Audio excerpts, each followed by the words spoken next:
Hi, everyone. Thank you so much for the opportunity to be here. Whitney, it's been fantastic working with you over the last few months. And I really hope that today you can walk away with some actionable tips and maybe kind of glean some of the knowledge that I've gained over the last few years through experiences and take that and apply it to your work currently. Or what you're hoping to achieve in your careers. So I started the firm White Label Advisors last year. I had an idea in my head for probably about 9 months. After working with several companies and understanding that I saw HR differently than most people, and just I use the terms interchangeably, HR and human capital. I like human capital, that's what I prefer. It's just not traditional. I like it because it kind of helps our mindset and establishes the value that people provide in an organization.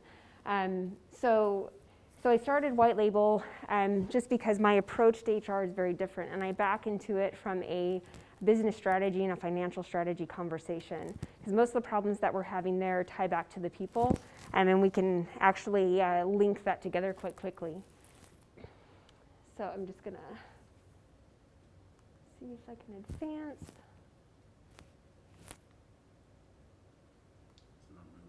No. We can go to 2. Thanks. I'll try again. So part of this includes some of what Whitney read, but down below you can kind of see a larger list of knowledge and I guess capabilities that I have in kind of the broad scope of HR. And I want to focus on these because all of these were kind of, I would say, earned through very real world experience. I moved around growing up. I lived in Georgia, Augusta, Georgia. We moved to Chicago, and then we moved to San Diego. I graduated high school in San Diego, and I decided to come up to Utah for school. I love the outdoors. I've learned to ski, mountain bike, backpack, kind of do everything here that Utah has to offer. But I also was really committed to just being very independent. And so although my parents offered to pay for my education and books, I would take care of living expenses. I decided to just support myself totally on my own at 18. And so I went out, I got a full-time job. But during that full-time job, where traditionally, especially for women kind of back at that time, I'm much older than you probably think I am, I had to take like an office management job. Being that young, I had to take an office job. But when I was there, it was a publishing company, and we had the printing press in the back, and we went through an M&A event. A large corporation bought us. They had a sophisticated safety program. They needed a volunteer on site to manage their safety for that company. So I volunteered at 18. I'm going to hazmat courses, HM 181 kind of certification classes, which was pretty different back then. But I really love to learn. I love to read, and I'm willing and I'm coachable. And so I took early opportunities as I was putting myself through school. I graduated from UVU with a business management degree, but I paid cash for it. That was really important to me that I not go into debt. And so I went to a school where I could afford to do that and get a good education along the way. I really believe the experience that I gained putting myself through school, having jobs, and I'll kind of share a little bit more with you about that background, helped set me up for success. So at the age of 40, I can be running my own company. And I know some people do that a lot earlier. But for me, where I'm at, kind of taking that leap out of kind of a corporate executive role into running my own advisory company, it's something that I'm happy that I've accomplished. I have a lot more to do, but I'm happy with where I'm at. So the safety and, sorry, if we can go back, safety and work comp, how that's translated to today is that I have a really deep understanding of workers' comp, E-mod rates, which are important to know in that arena, and insurance in general. I know P&C quite well. and I understand the health benefits side really well. So I'm able to help my clients just because of the experience that I wasn't afraid to kind of get on my own and get my hands dirty, essentially. That also came in, if we can go to the next slide now. That came in quite useful when I was at 4 Foods Group as the head of HR. We had 5,500 employees across 9 states. At our high point, when I came on, we had about 2,000 employees, and we went through a rapid succession of M&As within 6 months and increased our headcount by 43%. And we acquired groups where the cultures were drastically different. And so with that group that we acquired that was drastically different, we had some big safety concerns. And I was flying out to handle the culture side, but as well the safety side with our safety coordinator. What I love about what I do now is really because, and we'll talk about it, but because of this peripheral observation piece that Whitney talked about in my bio, I tend to see big picture, and I tend to recognize things that are happening in the periphery. So the best way that I can describe that is when my son was really, really young and we went hiking and he loved bugs and he just wanted to find bugs on the hike, we would stop and we would look down in the dirt, and I could see some and he couldn't see them. So I asked him if he was looking at a specific spot in the dirt, if he was focused in. He said, yeah. I said, okay, so instead of looking at the one spot in the dirt, try to look around your eyes, see what your eyes see around, and I'm explaining it to a young little boy, so I'm trying to put it in his terms.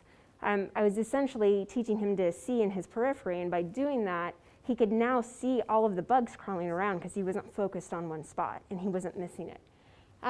So I really believe we can do that across industries once we recognize patterns of business, of finance, and of people, and it all ends up coming together. Right now I'm helping in the digital marketing industries, tech, aerospace, health services, and I've done renewable energy as well. I was also the HR kind of manager for a steel manufacturing firm. I've also worked with educational groups that have a lot of PhDs working for them, so I can work across industries. So I have this up here. What White Label focuses on is, our clients' business intelligence, and we bring our HR expertise to that. I believe it's really important to align those core business functions as we've talked about. So I outsource CHRO services. CHRO stands for Chief of Human Resource Officer. We're starting to see a lot of different names pop up with that, just to make it a more human experience. Really synergizing the conversation and education, and then curriculum with executives in HR. I believe a lot of what we're going to talk about today, they're not yet teaching in MBA programs or kind of CPA programs that are really important. And so I'm building out curriculum so I can hopefully partner actually with academia and schools to adjust the curriculum for their HR programs, but as well as finance programs. And then I am working on a new M&A assessment model to adjust deal valuations based on how difficult or easy it would be to assimilate 2 cultures together, because they continue to miss that in due diligence, but it's 70 to 90% of the reasons why M&As fail. So going back to real world experience, when I was at 4 Foods Group, because we were going through those rapid M&As, I knew before I took the job and as I was scoping out the offer that was coming, and I really wanted to understand what an employee is going through during an M&A so I can provide the services that the employees really need, not the company, not my finance team, but the employees. And so the common denominator across all of those conversations was that employees that went through an M&A felt like they lost their identity. They were a number or a line on a spreadsheet and no one knew who they were anymore. Even though they still maybe had their same management and leadership styles had changed, and they just didn't feel like they were themselves. So what we found, and I had an incredible team of 10 professionals at 4 Foods Group, and the reason why we were successful was because of the team and because how much the team cared. But we found that if we cared for the one, if we cared for the individual, and each person felt like they had a place there and that they belonged, and that not only the HR department cared about them, but we worked with management so the management could interact with the employees in a way where they felt cared about and valued, that was number one. And then I believe the family or that support group, that close support group of an employee, is just as critical as the employee itself. And building trust with that support group is a key retention factor. Because at the end of the day, when you work, right, you go home from class, who are you talking to? It's the close people around you. And those close people care about you. And if they see you going through a bad work experience day after day after day, who's going to be the one to encourage you to leave and find a new job? It's going to be that support group. And so companies, we really need to support the family and build trust with them and build relationships with them as well. I have two rules when I'm working with a group or when I've run HR, that the leadership and management and anyone interacting with an employee in an agent type role maintains for the employee. And every employee has the right to remain and maintain their dignity in any interaction with the company, and that walking away from any interaction, they still understand what their individual value is and they feel valued. And through that, and those were very real world experiences at For Foods, and kind of experience along the way, watching employee engagement, the experience, and what was happening within the company and leadership styles, that I essentially teach on this now. So with pattern recognition, earlier I said I love to read. I do. I'm a really big nerd. I love escape rooms. Since we can't go to escape rooms anymore, my son found Among Us. I don't know if you guys have played that game yet, but it's awesome. And we've been playing it. So one of my areas of study this year has been like quantum physics, just because I was getting bored. So I started reading, like some easy stuff on it. But I was talking to a friend who's a corporate pilot for Tom Siebel. And he said, yeah, like we were talking about some stuff, and he's like, oh, my boss wrote this book. He might actually be interested in it. So he sent me a copy, and I fell in love with it. And this is what Tom said. He said, in management, I find one of the most important skills is pattern recognition, the ability to sort through complexity to find basic truths you recognize from other situations. When I read that, I said, okay, I get it now, because that's what I call peripheral observation. It's pattern recognition. And I really believe that. So as you are, in your classes, as you're going out to work and you're gaining these real world experiences, start looking for patterns. It will set you up for success. And this is kind of a deep dive into the patterns of a business. And it will help explain why we're going to link things later on. So the business life cycle, and I'm sure you all have studied this, but we go through these different phases. And we have these maturity models. So at the very beginning, during kind of idea inception and startup, it's totally chaotic. It really is. And you have a critical, you have a few employees that have a critical role. It's typically like the person that had the idea and someone that's just as passionate about they are. Maybe they were business partners in the past. Maybe it's family members. But you tend to have this pair of two or three that really believe in this idea.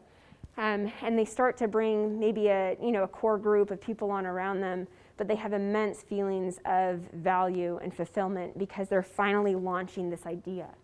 As we move and we start forming and we get into this emerging growth phase, we're re-identifying the scope and role of our employees. That typically happens around 100 to 150 from what I see. It doesn't necessarily have to be that way. It's just a guide. But when you get to 100 to 150, if you study kind of human interaction behavior, a book that I really like is Leaders Eat Last, because Simon Sinek explains it very, very well. From our kind of hunter-gatherer days, we lived in groups of 150 or less because that's what we could successfully protect. And we actually still work this way. There are some organizations, very few, that understand this. And as they grow, they keep the company divisionally kind of cohesive at 150 employees or less, so we can still feel that group. You will see that if you were in a company of 100 to 150 and as you're growing, maybe around 80 employees, people start talking about how it just doesn't feel the same anymore. I don't feel as close to my coworkers anymore. I don't know what's going on in the company. I hear this over and over again with emerging growth to growth companies.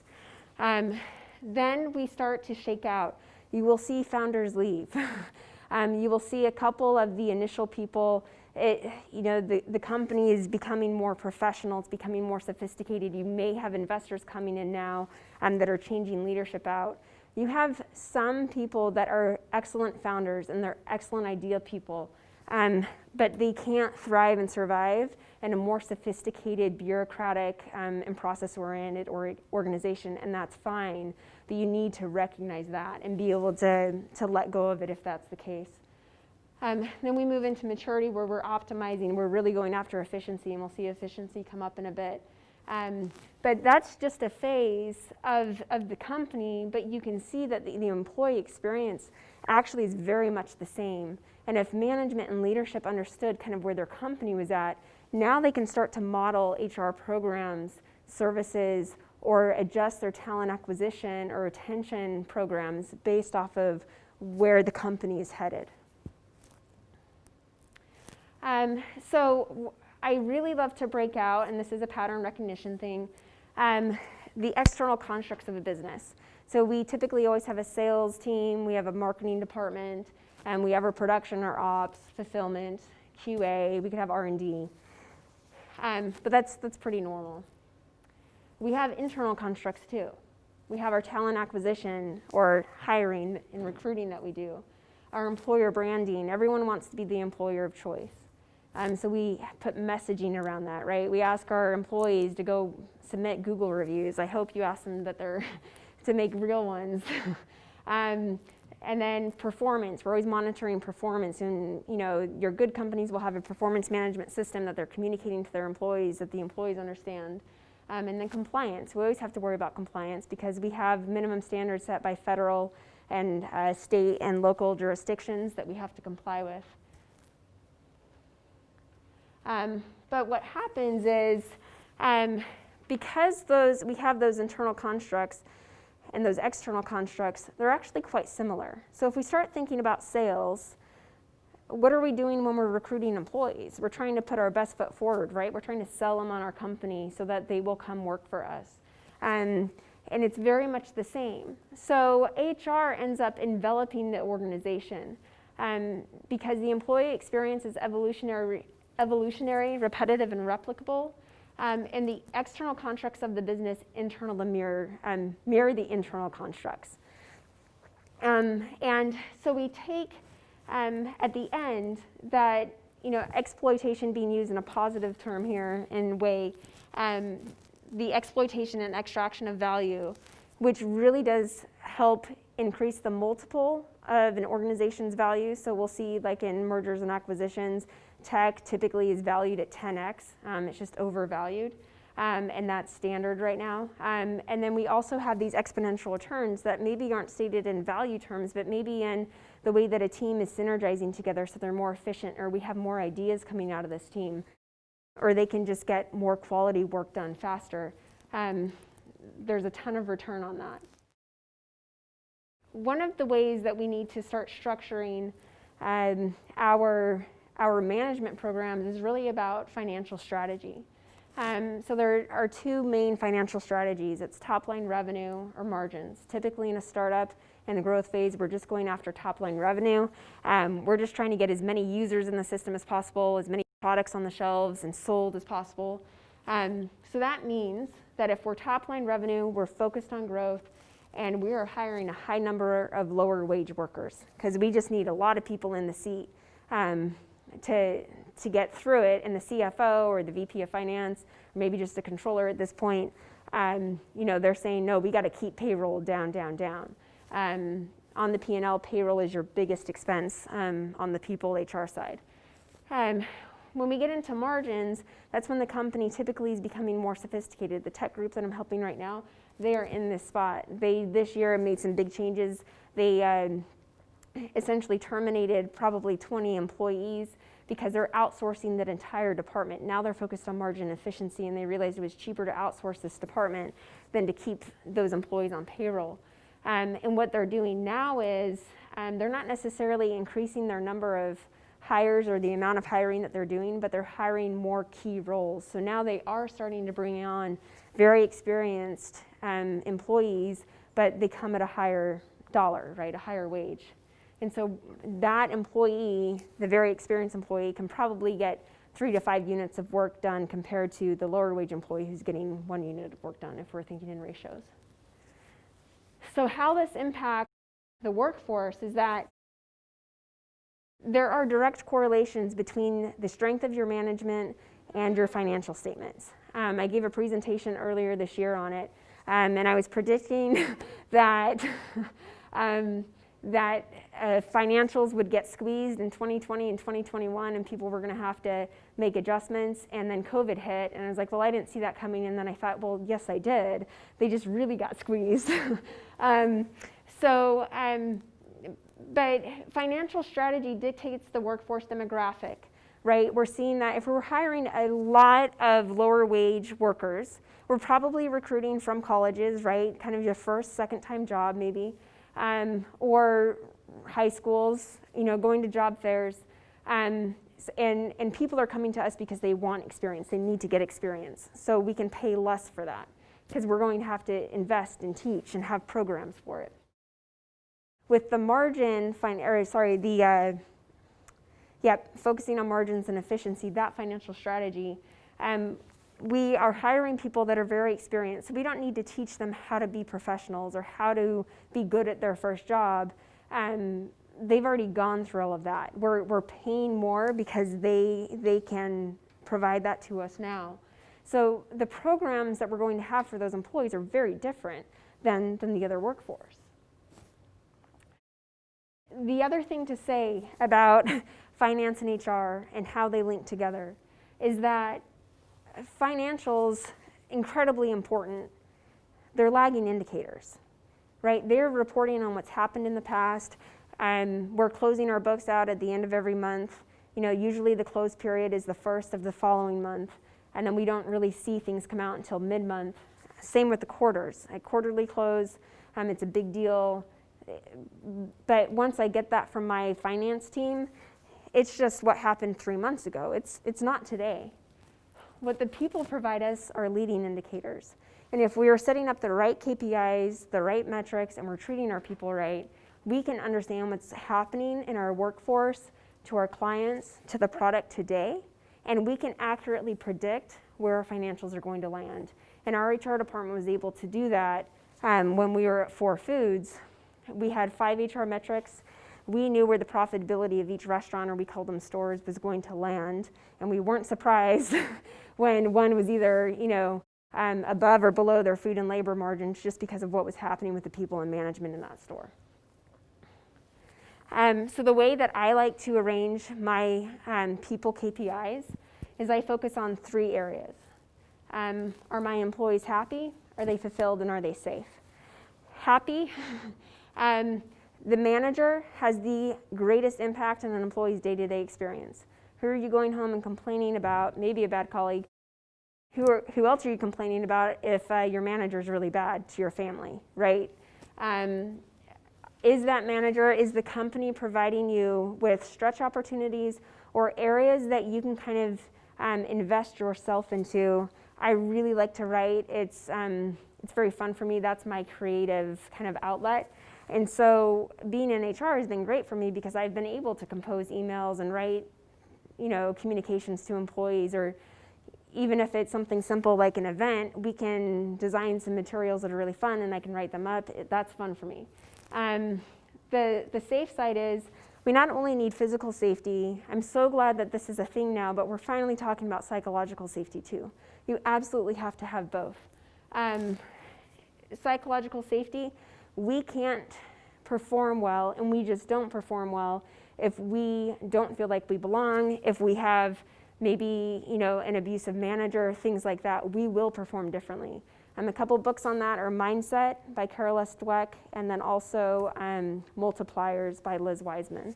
Those are both very good books that talk about that. But if we compile all of this together, then we can see how productive we're going to be. And I think financially, when we're running these financials, what's still not happening is we're not assuming productivity into those equations.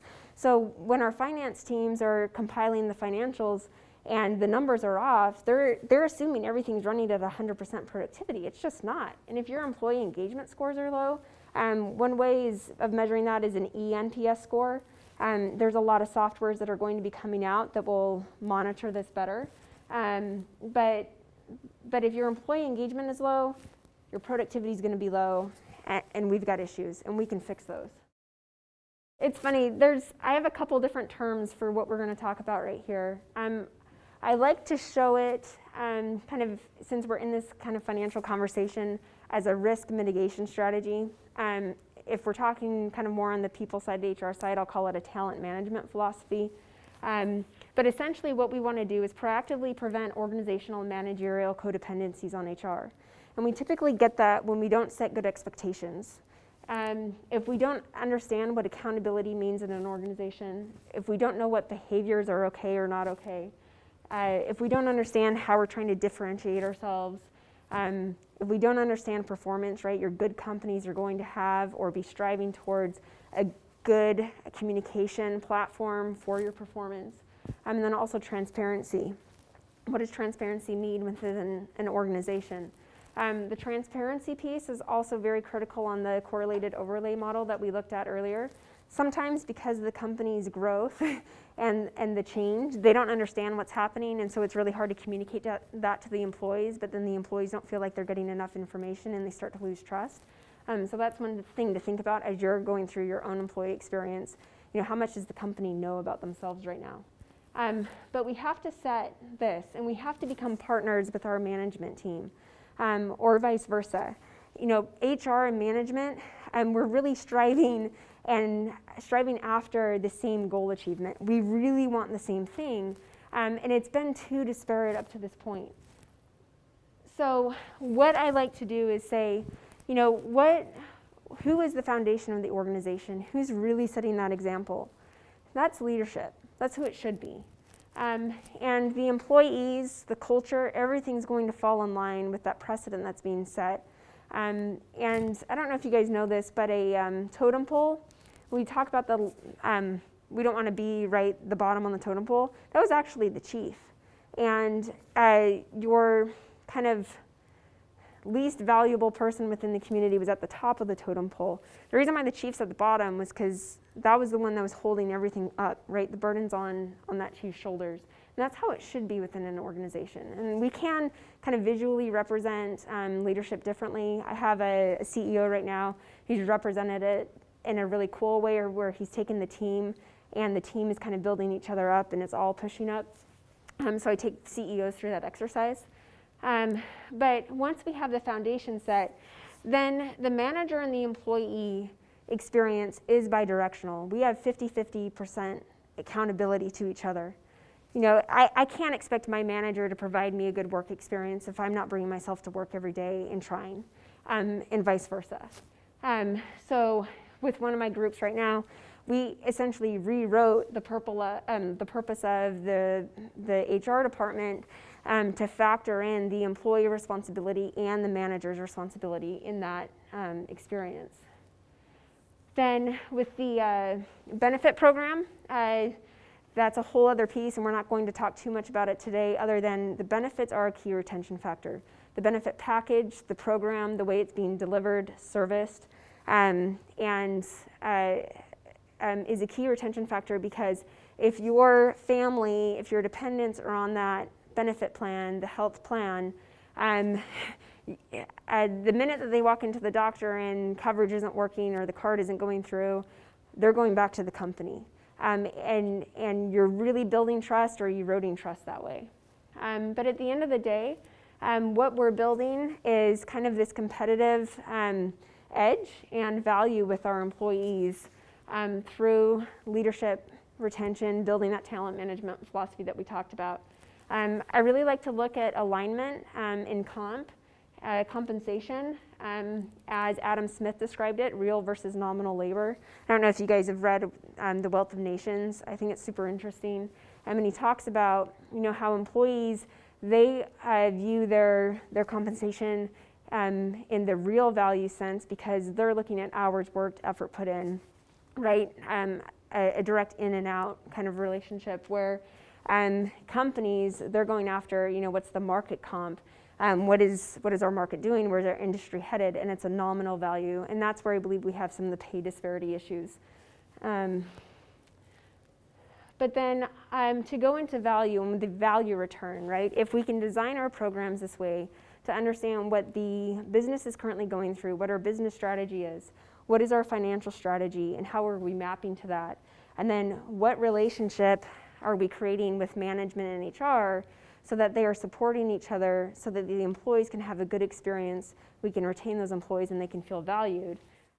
And these are just examples that I've pulled. I do have the reports at home, but this is data from an actual study after the HR programs were kind of retooled and improved. And this is the return on value. So you'll see their sales department, 20% higher sales. It's insane how much money companies will spend on their sales departments just to get sales up by 5%, right? So you can imagine 20% increase. 17% higher productivity, 40% fewer defects. We're seeing big numbers. Also in talent acquisition, we see it shoot up. And again, just in human capital management programs, we see it shoot up. Or absenteeism, right, drop quite a bit, which at the end of the day is just benefiting our balance sheets and our P&L statements. So here's a demonstration of a cash flow chart. It was risk adjusted, but they took this program and they monitored the financial results over 3 years, and you can see the return on that. And these are real dollars. This is a real program, and it's a real scenario that understanding your people and their needs and tying it right again back to the business really makes sense. And you'll see here as well. So we reduced our turnover, we made talent management improvements, and we improved our employee productivity.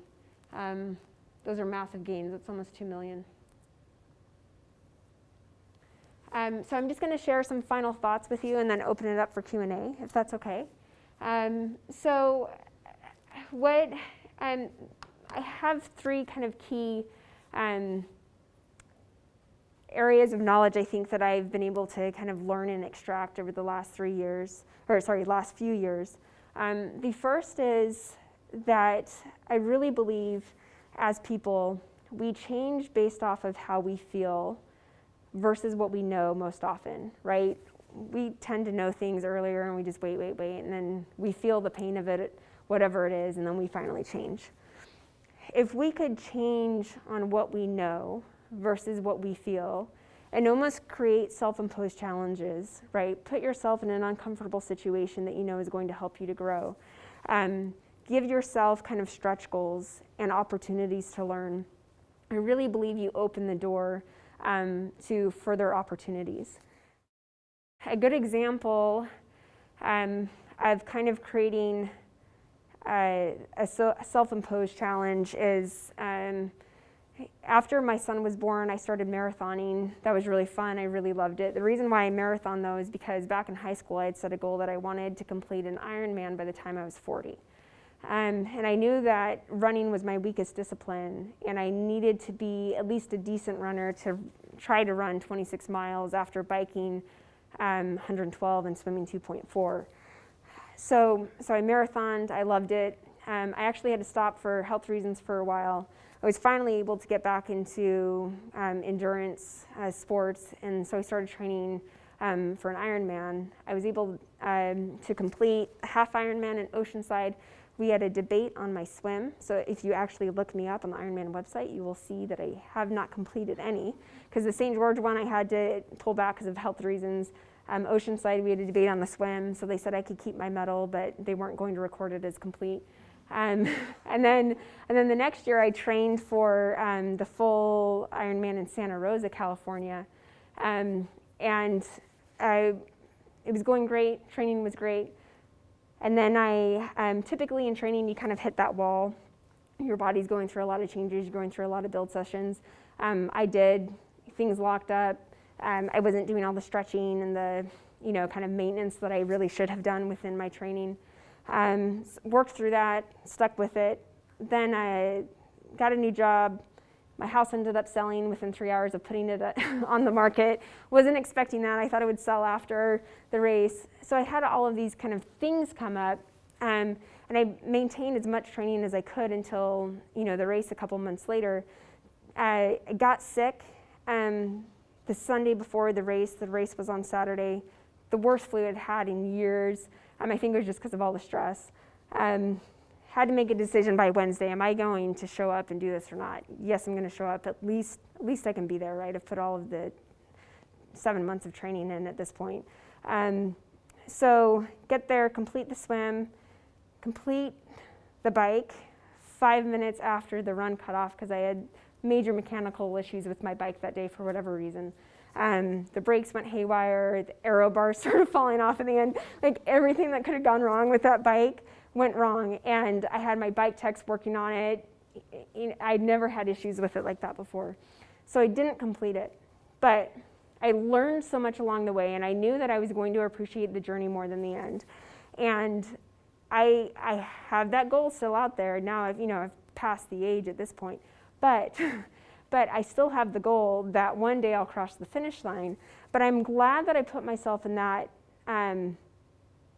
situation, because it made me very patient, and it made me realize that even if we don't maybe get to the end goal when we expect it, and we will see this a lot in business, we will have our goals and our objectives with the team, with ourselves, and there are always wrenches thrown into the plan. And even within projects, you can scope out a project and they can grow out of scope wildly fast, and you've got to figure out what's going on. But you can take the real world experience, you can take the situations that you put yourself in and glean insight that's going to help you in your career or with your family, whatever it is. The other is all hard work and effort pays off. When I was at UVU, I was taking calculus, and it was incredibly difficult for me, especially just getting into it. It was a new way of thinking, and I had this great Russian professor, and I failed my first exam. It was the first one I'd ever failed, and I was a mess. And he looked at me in his great kind of Russian way, said, Christine, all hard work and effort pays off. And so I lived in the math lab that year, and I think he gave me an A. I don't know if I necessarily earned it on the testing, but he could see that I was trying. So I appreciate him doing that. I didn't necessarily need it, but I have applied that thought process and that mindset to everything that I do. All hard work and effort pays off. My son and I actually went on our own 10 years ago. We had to leave a situation that wasn't safe for us. And so I've been through starting life completely over. I've been through starting my career completely over. And I knew that coming back from something like that, I would have to work 2 to 3 times as hard as anyone else if I wanted to accomplish what I wanted to accomplish. And that was just to reach my potential. I knew I was capable of things, and I wanted to try to do that. I wanted to try to accomplish what I thought I was capable of. And so don't ever underestimate or doubt the work that you're putting into something. It will pay off. Maybe not right away, but people will see how hard you are working, and they will appreciate that about you, and you will stand out because of that. So to kind of end on this note, I really believe that as we kind of build our teams in our groups, and we link management to HR and HR to the financial strategy and the business strategy, that we're creating collective intelligence within the group. The teams that perform best are not the ones that have the people with the highest IQ on the team. It's actually the teams that have the most average IQ together are the teams that perform best. There's a fantastic TED Talk. It's called, if you just type in Super Chickens TED Talk, and you'll remember that, and Google it, watch that. It's brilliant. And essentially that's what we're trying to do. We're trying to create social connectedness and collective intelligence so we can bring each other up together. And I would say for you personally, recognize and evolve, create new innovative processes, prepare for future upheavals, and establish a clear existential advantage for yourself. Things will be changing in the next couple years, and I think we're going to see a lot of new softwares come out. We're going to see tools that we've never seen before, and CEOs will have information in their hands that they've never had before about their workforces, because we're finally tapping into predictive analytics and AI. And the thing to kind of take from this is, as you're taking your experiences and applying them to school, to work, recognize that what you learn you can apply later on, but you have to constantly evolve and constantly innovate. You can't be stagnant, and you can't stay where you are. And you can't, and at some point, being uncomfortable is really, really important. And I learned through endurance training, we have these build periods, and we have these peak periods, and we have these rest periods. And it's really important to kind of, for me, I frame my career in that way. And I have a mantra that I use that I say patience in the process. And you do really need to be patient with those processes, but set those goals, set high goals for yourself, and then set almost the impossible goal for yourself. And statistically, you'd be really surprised to see how many people can kind of reach those impossible goals if they at least set them, because your mind starts mapping to that. You start talking about it, and you start to create these opportunities for yourselves. As we talk about organizations, I think you can apply this to yourself. Merely following the trends of change is not enough. Organizations need to reinvent the way they interact with the changing world, and I think we do too.